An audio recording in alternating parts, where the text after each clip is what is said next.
Refrigeration engineering is that branch of engineering which deals with production of low temperatures and maintaining them. The term refrigeration is defined as the maintenance of a body or a system at a temperature lower than its surroundings by continuous removal of heat from it. This heat that is removed from low temperature system has to be rejected to its surroundings, which are always at a temperature higher than the body temperature. That has been shown in the figure here. The system is at a lower temperature, heat is required to be removed from lower temperature body, and it has to be rejected to a body which is which is at a higher temperature. Normally it is atmosphere, and such a system which does this type of operation is known as refrigeration system. As such, some external work is required to pump this heat from a lower temperature heat source to a higher temperature heat sink. As per Clausius statement of second law of thermodynamics, some energy is required to pump this heat, and the device is known as a refrigerator or a heat pump. The Clausius statement for second law of thermodynamics states that it is impossible to construct a device that operates in a thermodynamic cycle and produces no effect other than transfer of heat from a low temperature heat reservoir to a high temperature heat reservoir.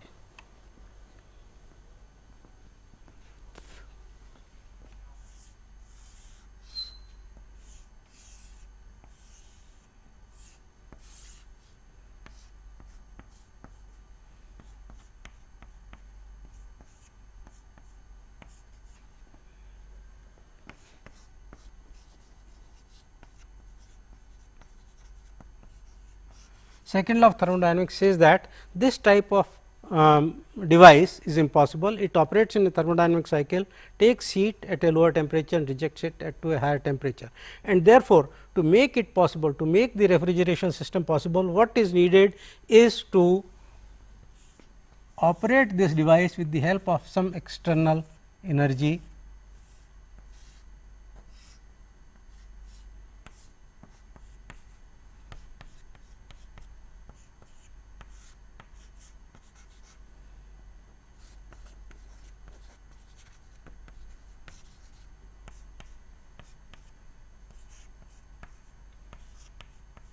This device would be possible only if certain amount of mechanical or heat energy is supplied to a device, and in that case heat will be absorbed from a lower temperature and it can be rejected at a higher temperature. So, this is what has been discussed, and by Clausius statement we can say that this is the basic fundamental of a refrigeration device. Now, let us come to the performance parameters for refrigerating devices or heat pumps. First of all, the cooling capacity. Cooling capacity is the rate of heat removal from a refrigerated space, and it is expressed in terms of tons of refrigeration. 1 ton of refrigeration is defined as the quantity of heat that is required to be removed from 1 ton of water at 0 degree centigrade to freeze it into ice at 0 degree centigrade in 24 hours. It is equivalent to 211 kilojoules per minute or 3.516 kilowatts. This has been deduced on the basis of, initially it was defined that 1 ton of refrigeration is equal to 200 British thermal units per minute, and that has been converted to give the equivalent ton of refrigeration in SI units as 211 kilojoules per minute or 3.516 kilowatts. Next parameter that defines the performance is the coefficient of performance. As we define the performance of power cycles by the term efficiency, thermal efficiency, similarly performance of a refrigerating device is defined by coefficient of performance, and it is the term used to express the performance of a refrigeration device. It is defined as the ratio of net refrigerating effect to the work input. The refrigerating effect means the total heat that is being removed from low temperature body, that is termed as refrigerating effect, and to produce that refrigerating effect, how much is the energy that is required, ratio of the two is defined as the coefficient of performance. The coefficient of performance is defined as the net refrigerating effect divided by the work input N by W.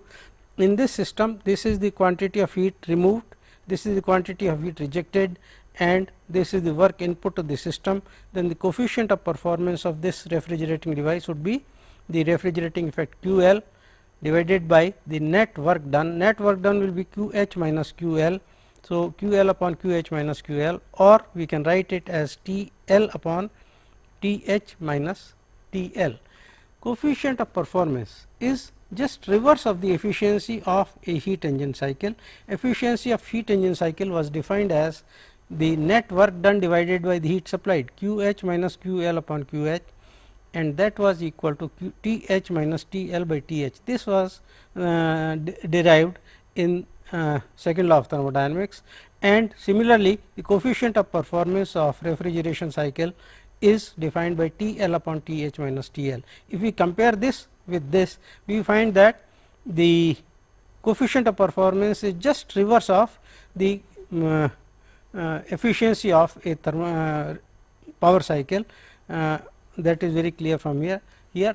And of course, we could have defined this performance parameter by efficiency of refrigerators, but we do not do it because of certain reasons, that the efficiency of a power cycle is always less than 1, whereas coefficient of performance of refrigerating devices is normally higher than 1, and therefore, if we define by term efficiency, that would be confusing, and therefore, we use another term, that is coefficient of performance in place of efficiency. Then let us come to the refrigeration systems.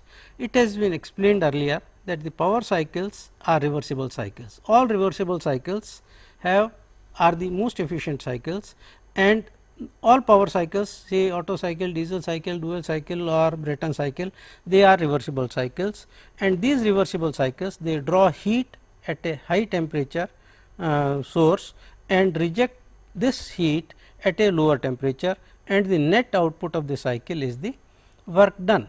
Whereas, these cycles being reversible in nature, if these cycles are reversed, the direction of cycle is reversed, their direction has been reversed, and in that case, as per definition, whatever is the work done in a power cycle will be the amount of work that will be consumed in reversed cycle, and instead of heat that is being rejected, it will be drawn at a lower temperature and it will be rejected at a higher temperature. That is, the cycle becomes a reversed power cycle or a refrigeration cycle. It has been shown in diagram here. This is a power cycle on T S diagram.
in a power cycle, we can see that the power cycle moves in a clockwise direction, whereas a reversed power cycle, the direction has been reversed and it moves in the anti-clockwise direction, and the net effect is that the work is being consumed and heat is being absorbed at a lower temperature and rejected at a higher temperature.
In this is the amount of heat supplied to the system.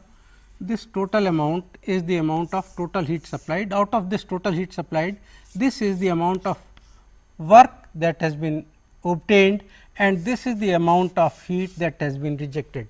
Whereas, in the reversed cycle, everything that has been reversed, the direction has been changed, the amount of heat absorbed is this much, that this is the refrigerating effect, and it will consume this much amount of work, and in the process the total amount of heat that will be rejected is given by the total area under this curve, right. So, when a power cycle is reversed completely, we consume work instead of doing work, and some net refrigerating effect is being produced.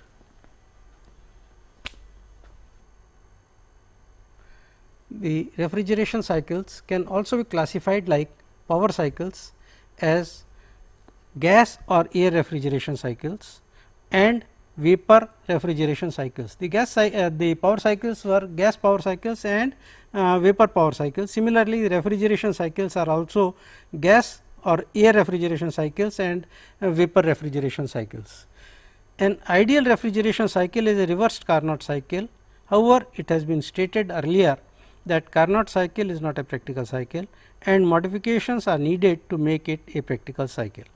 Some modifications were discussed in power cycles, and the same modifications make a reversed Carnot cycle a practical refrigeration cycle. And if those modifications are applied to a Brayton cycle or Joule cycle, that would give a reversed Brayton, reversed Joule cycle, and that would be a Brayton refrigeration cycle or Joule refrigeration cycle, air refrigeration cycle. A Brayton or Joule cycle, if reversed, becomes air refrigeration cycle. A reversed Brayton cycle consists of two isentropic and two constant pressure processes as shown here. The refrigeration the power cycle has been shown here. 1 to 2 is constant pressure heat rejection process, then 2 to 3 is compression process isentropic, then 3 to 4 is heat addition process at constant pressure, and 4 to 1 is isentropic expansion process. The cycle has been reversed, the direction changes. Instead of being a clockwise cycle, it becomes a anti-clockwise cycle. 1 to 2 is the isentropic compression process, then 2 to 3 the heat is rejected at higher temperature, at higher pressure, and 3 to 4 the expansion takes place isentropically, the pressure and temperature they fall down, and at 4 the heat 4 to 1 heat is added at constant pressure. That has been shown on TS diagrams also. 1 2 is compression isentropic on the vertical line, then 2 to 3 is constant pressure process, and the temperature falls down, the cooling takes place. 3 to 4 is again isentropic expansion process, and 4 to 1 it picks up heat, and therefore, its temperature increases. It is very clear. So, that this cycle is shown on schematic diagram and also on TS diagrams. This is the compressor. 1 to 2 the compression takes place isentropically in a compressor. Then this high pressure and high temperature air flows into a heat exchanger, where because of its high temperature the heat is lost to the environment, the atmosphere, the temperature drops down, and at point 3 when the air comes out of the heat exchanger, the temperature is low, it is near to the atmospheric temperature, and pressure is high. So, this high pressure and low temperature air when expands in a turbine, certain amount of work will be done by the air and the temperature will fall down. This low temperature chilled air then passes in the heat exchanger, where it will pick up heat at a lower temperature, and again this heat the cycle will be completed as it goes into the compressor. Whatever is the power generated in the turbine, it is consumed in the compressor, and the balance work will be supplied from the external source. TS diagram I have already explained, and this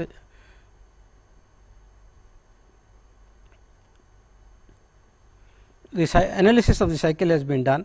The work that is consumed in the compressor will be Cp into T2 minus T1. This is the compression process. So, work done will be Cp into T2 minus T1, heat picked up, that is the work done. Then 2 to 3 the work done in the turbine would be Cp into T3 minus T4, and therefore, the net work done will be work of compressor minus work of turbine, that is supplied from the external source, and this is the work done on the cycle, and the refrigerating effect would be heat picked up during process 4 to 1, that is Cp into T1 minus T4. This is the amount of heat picked up, and therefore, coefficient of performance would be N upon W. Substituting this value N and W, we get this expression.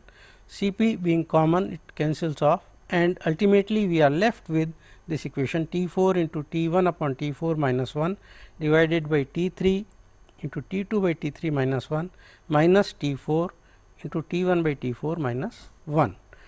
We can again say that the pressure ratios are, this is a constant pressure line, this is also a constant pressure line, and therefore, P2 by P1 will be equal to T2 by T1 raised to power gamma minus 1 by gamma. This is from the gas equation that we can derive, and similarly, T3 by T4 will be equal to, for this process expansion process, T3 by T4 will be equal to P3 by P4 raised to power gamma minus 1 by gamma. Now, P2 is equal to P3, this is a constant pressure line, P3 will be equal to P2, P3 equal to P2, and again this is also a constant pressure line, and therefore, P1 will be equal to P4. So, we can write that T2 by T1 will be equal to T3 by T4, because pressure ratios are equal, the temperature ratios will also become equal.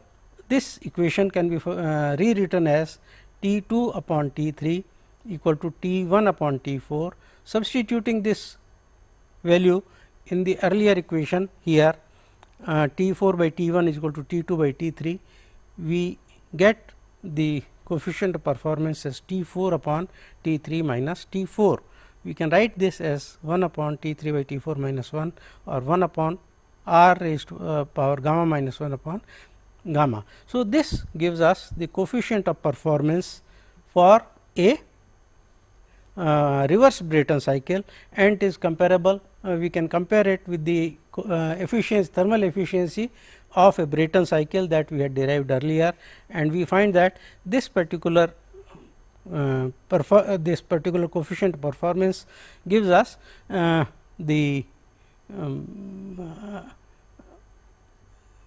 coefficient of performance for an ideal air refrigeration cycle.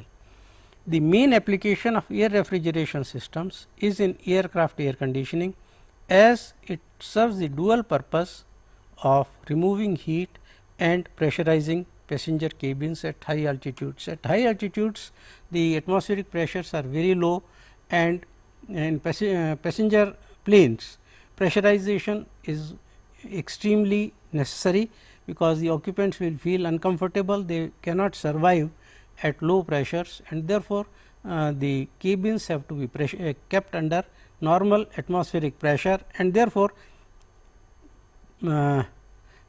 air is to be supplied at the atmospheric pressure into the passenger cabin, and that can be done if we use air refrigeration system for cooling and air conditioning of passenger planes at high altitudes. A simple aircraft air conditioning cycle has been shown here. The atmospheric air is compressed in the compressor as shown here. This is the main compressor, the power compressor of the aircraft. This power compressor compresses the air. This compressed air then passes on to the power turbine, and a small fraction of this air compressed is used for aircraft refrigeration. This air that has been bled from the compressor turbine passes in the heat exchanger. In the heat exchanger, atmospheric air RAM air is used for cooling the compressed air. The temperature of the compressed air reduces, and this cooled air then passes on to the cooling turbine, where it expands, and this cooled chilled air at desired pressure is supplied to the aircraft cabin, and it can take care of the heating loads as well as pressurization needs of the passengers. The cycle is shown on a TS diagram here. This 1 to 2 is RAM effect. The air is compressed because of the speed of the aircraft, very high speed. The stagnation temperature is P2 and the stagnation temperature is T2. So, this is known as RAM compression 1 to 2. 2 to 3 is the compression in the main compressor, then 3 to 4 is the cooling that takes place in the turbine, and from 4 to 5 the expansion takes place in the cooling turbine, and this 5 is the required cabin pressure at which the cabin is required to be maintained. And this is how we can make use of this particular cycle for aircraft air conditioning. This particular cycle of course is useful for smaller planes or fighter planes, but for large passenger planes where air conditioning requirements are high and the quantities of air for pressurization are also large, this particular cycle may not be sufficient, and for that bootstrap cycle is made use of. This is a 2-stage cycle. The capacity is limited, capacity of simple cycle is limited and may not be sufficient for large passenger planes. To improve its performance, a 2-stage cycle known as bootstrap cycle is being used. This cycle is shown here. This is atmospheric air, one is atmospheric air. This atmospheric air is, because of the speed of the aircraft, is compressed, that is known as the RAM action up to 2. At point 2, this RAM air enters the main compressor of the aeroplane. This air compressed in the aeroplane then passes on to the turbine, and some air is extracted. It passes through the heat exchanger 1.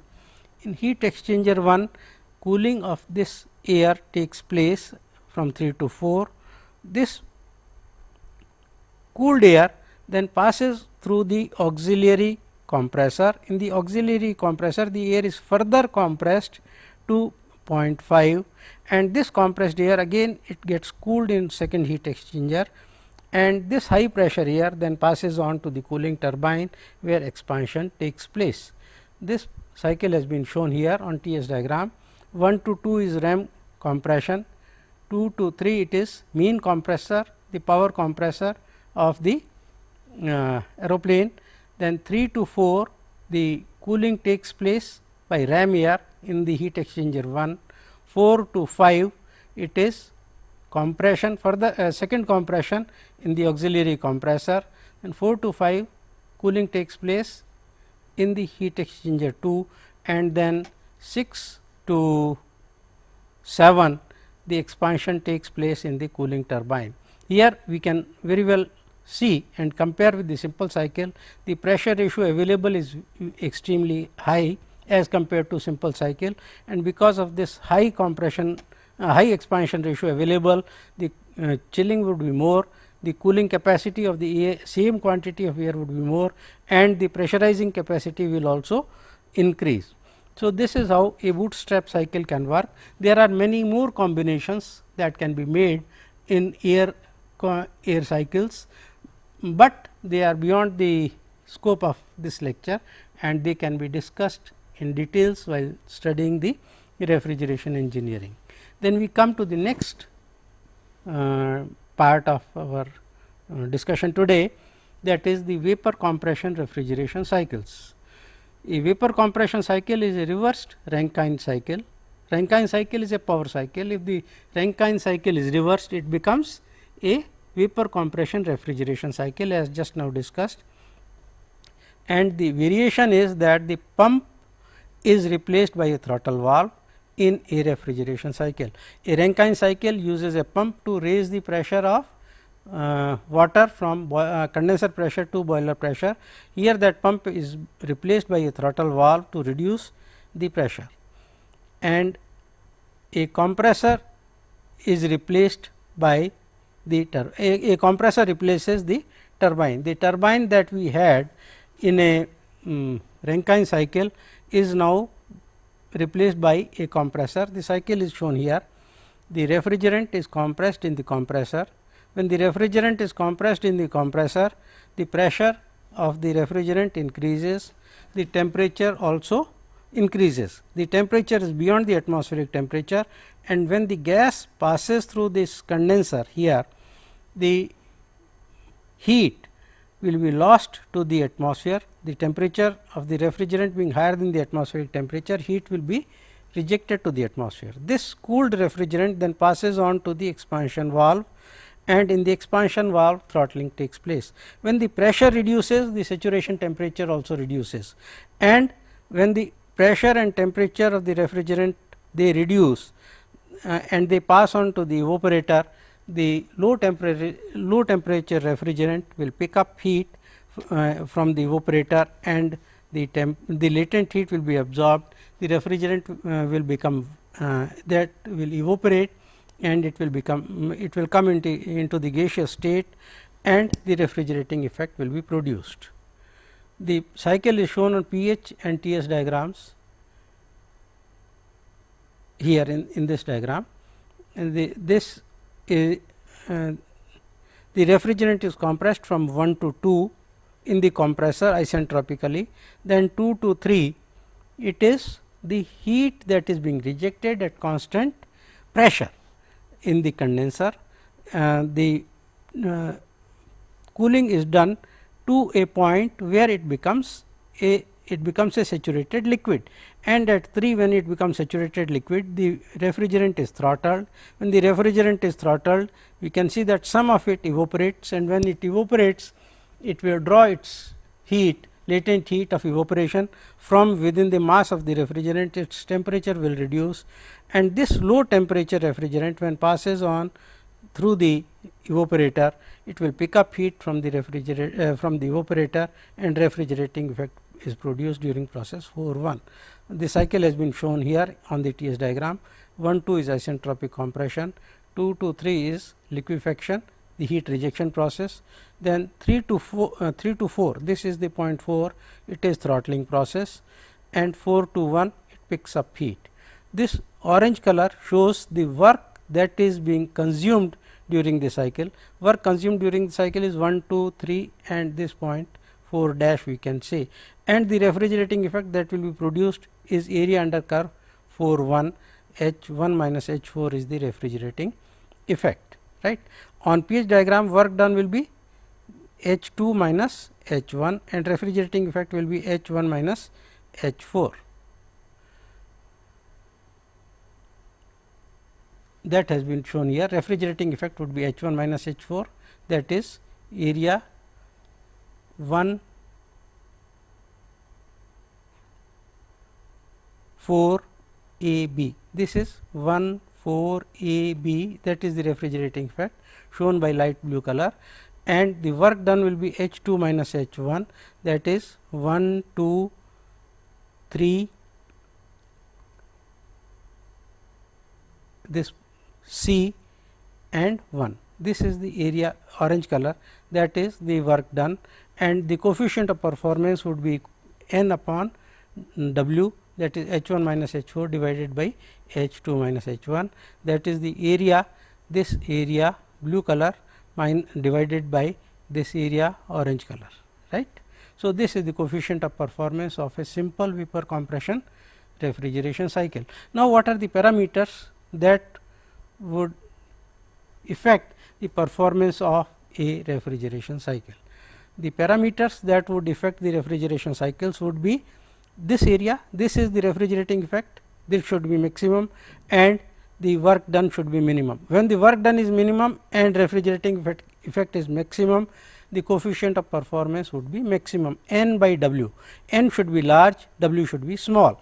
N should be large means this area should be as large as possible, W should be small, that means this area should be as small as possible. So, make this area small, what do? We make either move this line up or move this line down, the area will reduce, or move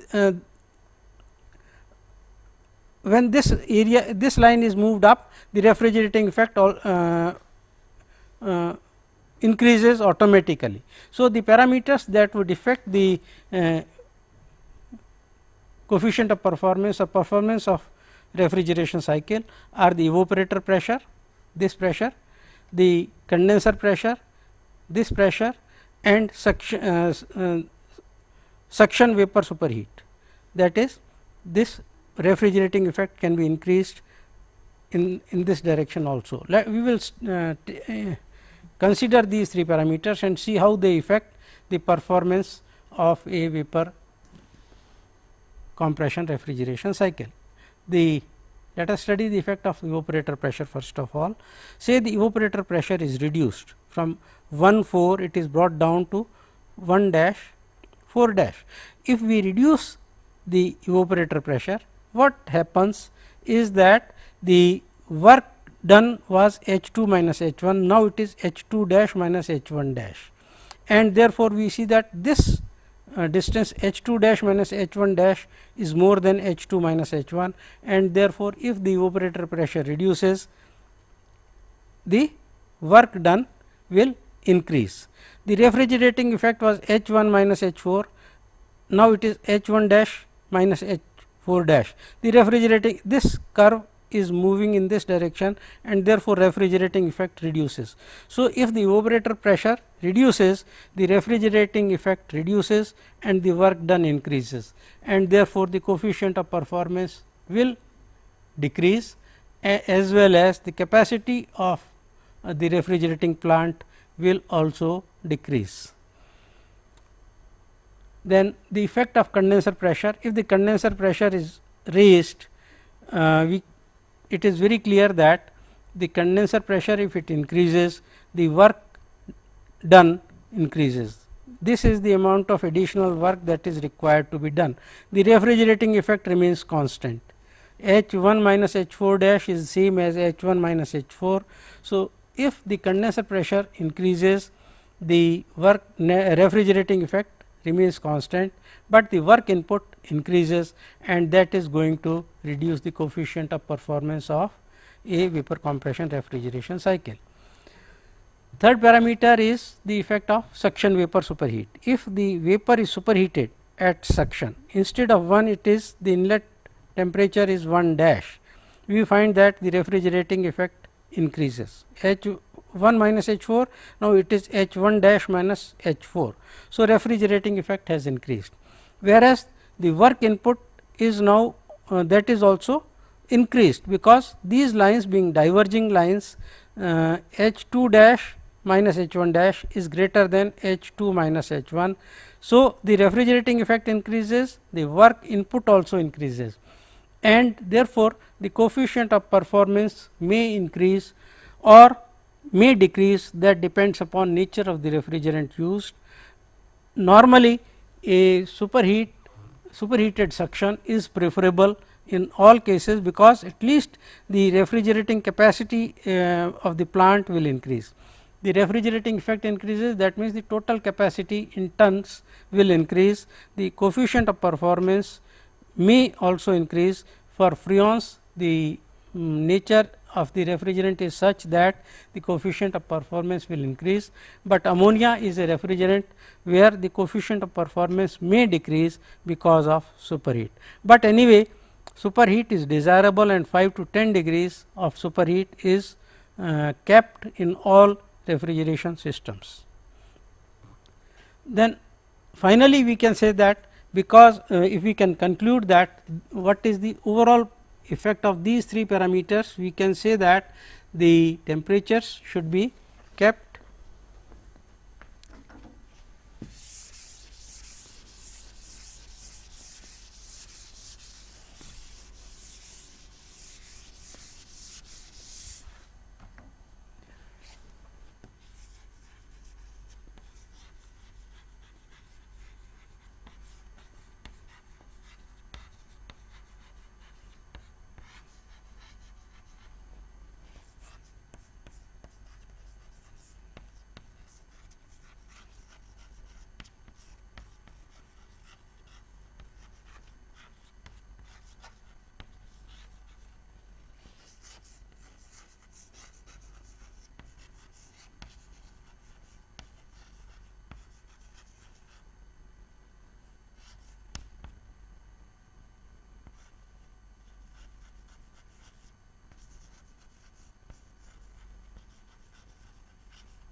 what we have discussed up to now is that the condenser pressure should be kept low, evaporator pressure should be kept high, and the temperature of the refrigerant at inlet to the compressor or at outlet to the evaporator should be slightly superheated. Now, these terms low, high or some superheat are vague. We must know what should be the pressure, how low it should be, how high it should be, and what should be the degree of superheat. So, condenser pressure should be kept as close as the saturation pressure at the sink temperature. Sink temperature determines the atmospheric temperature, determines the pressure that should be maintained in the condenser, and the temperature at outlet to the condenser temperature of the refrigerant at outlet to the condenser should be as close as the atmospheric temperature or the sink temperature, and pressure should correspond to that particular temperature. Similarly, evaporator pressure should be as high as possible, but again this is determined by the temperature of the application that is required in the refrigeration system.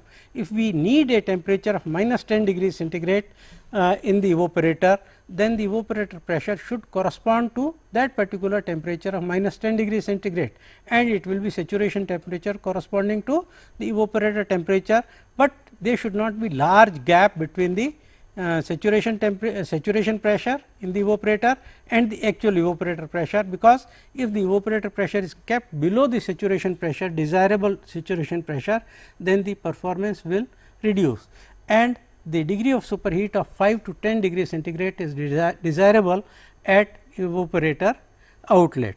So, that is how we determine these parameters to optimize the conditions. Another parameter that affects the performance is the subcooling. The refrigerant at outlet to the evaporator outlet to the condenser should be the temperature should be as low as possible, as it has been shown here. If the temperature reduces from 3 to 3 dash, an extra refrigeration is available in the evaporator 4 to 4 dash, and for this no extra work is required to be done, and therefore, the coefficient of performance will improve if the temperature if the refrigerant is subcooled at outlet to the condenser. So, it has been the conclusions I have already explained to you. The evaporator pressure should be as high as possible, the condenser pressure should be as low as possible, refrigerant should be slightly superheated, and refrigerant after condenser should be subcooled to the lowest possible temperature. Then another vapor refrigeration system is the vapor absorption refrigeration system. And the vapor compression system, a compressor was being used to raise the pressure of the refrigerant to condenser pressure, and as such the condensation can take place in the evaporator in the condenser and refrigeration can be obtained. However, the reciprocating compressors, rotary compressors compressing the vapor, they compress the vapor in a vapor state, and in vapor state the change in volume is very large, and when the change in volume is very large, the work required to compress the refrigerant is very large, and to save on that work that is being consumed in the compressor, another refrigeration system that is known as vapor absorption system is used. It differs from a compression system by the method of raising the pressure of refrigerant from evaporator pressure to condenser pressure. In compression system, a compressor is used to draw refrigerant in vapor state from the evaporator. This vapor is compressed to superheated state, raising its pressure and discharged to the condenser, and mechanical energy is consumed, which is high grade energy. This figure shows that the compressor has been replaced by another system that would raise the pressure, and this system is an absorber, a liquid pump, and a generator. In this, heat energy is being used to raise the pressure, raise the refrigerant. In absorption refrigeration, the low pressure refrigerant vapor is absorbed in a solvent and a liquid solution is formed. The pressure of the liquid solution is raised to condenser pressure using a liquid pump. This high pressure solution is heated in a boiler to drive the refrigerant vapor out from the solution. Solution is boiled, and when the solution is boiled, the solvent is left behind and the refrigerant vapor is driven off from the solution. This refrigerant passes on to the condenser, and as such the function of a compressor is accomplished by a combination of absorber, pump and generator. Here it was a compressor. Compressor has been replaced by an absorber. Absorber consists of a solvent. This solvent has a great affinity towards the refrigerant. Refrigerant is sucked by the solvent because of its affinity, and a solution is formed. This solution, the liquid form, the pressure is raised. This is a liquid solution, and therefore, it is a incompressible fluid. This incompressible fluid would consume a very little energy to raise its pressure. This high pressure refrigerant then passes on to the generator, where heat is supplied, and the because of its high temperature, the refrigerant is driven out, the liquid solvent is left behind. This liquid solution is sent back to the absorber for completing the cycle, and this refrigerant after condenser expansion valve goes to the evaporator and refrigerating effect is produced. So, this is how this combination of absorber, pump and generator can replace a compressor doing its job. Advantages of this combination are the mechanical work consumed, which is high grade energy, is insignificant as compared to the work consumed in a compressor. Heat is required to be supplied in the generator, which is low grade energy. Heat is a low grade energy, it costs less as compared to mechanical energy, and waste heat can also be used wherever it is available. In the process industries or in industries, lot of heat is available as a waste at lower temperatures, and that waste heat can be used to in a generator as a heat source, and refrigeration can be attained. The coefficient of performance of absorption system can be calculated, and it comes out to be quite efficient system. A vapor absorption system is a heat operated refrigerating machine. It may be considered a refrigerator driven by a heat engine as shown here. There is a heat source, it drives the heat engine, it consumes certain quantity of heat Q g and rejects part of it Q A, and certain amount of work is being done. This work is consumed by the refrigerator, which draws heat at a lower temperature Q c from the low temperature heat from the evaporator and rejects it to the atmosphere. Now, this heat engine operated between source temperature T g and sink temperature T a. The output of the engine drives the refrigerator operating between the evaporator temperature T e and atmospheric temperature T a. Output of the engine is equal to the energy required in the refrigerator. Output of the engine is equal to the work required in the refrigerator, and the coefficient of performance of the cycle can be computed like this. The coefficient of performance is equal to the refrigerating effect Q e divided by Q g, and we can write this as W upon Q g into Q e by W. W goes off, it becomes Q e by Q g. That we can rewrite this as like this, and W by Q g is efficiency of the heat engine, Q e by W is coefficient of performance of the refrigerant. Thermal efficiency of a heat engine is given by this for a Carnot engine, and thermal efficiency of a Carnot refrigerator is given by this. So, the coefficient of performance of absorption system is the efficiency of a heat engine multiplied by efficiency of a refrigerator. We can rewrite this as T g minus T a divided by T a minus T e to T e by T g. So, this gives us the efficiency of a vapor absorption system. The coefficient of performance for a theoretical cycle is very high, and irrespective the irreversibilities involved in vapor absorption refrigeration cycles are very large because of the solution that is formed in the absorber, the heat that is supplied in the generator, that is again a irreversible process, and the irreversibilities being very high, the losses in the cycle would be very large, and as such, as compared to vapor compression systems, the efficiency of an actual vapor absorption system would be very low, and this cycle would be economical and useful only for those applications where waste heat is available in the industries at low temperatures, and it can also be used for applications where solar energy can be used for driving the vapor absorption refrigeration system, and there it finds its application to a large extent, where solar energy can also be used as its source for running the vapor absorption refrigeration system. So, that is where a vapor absorption system finds its application in abundance.